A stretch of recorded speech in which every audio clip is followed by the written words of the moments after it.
no hi eren, no? Com que sabem que al segle XIX a Reus hi havia hagut un ball de Serrallonga, van pensar de fer una cosa local, un grup de bocaires, com en comptes del ball de Serrallonga, el Pere Joan Barceló, o sigui, el carrasclet que és molt conegut i estimat aquí a la ciutat.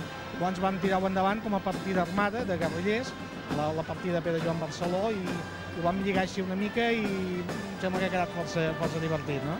El grup està format per una vintena de trabucaires, cadascun, diguéssim, representa un personatge.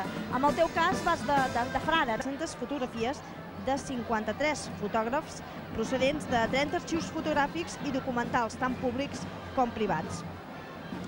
Aquest és un llibre en el qual hi podran trobar tota mena de fotografies relacionades sobre la Festa Major i també textos.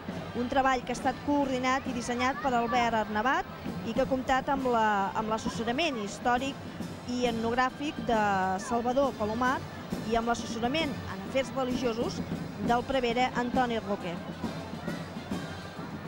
Aquest llibre, com els explicàvem, compta amb textos de diversos historiadors, però també filòlegs i escriptors. Cadascun d'ells ha escrit sobre un aspecte o bé sobre diversos aspectes de la Festa Major, amb la qual cosa han posat damunt de la taula una excel·lent radiografia del que és aquesta Festa Major de Sant Pere.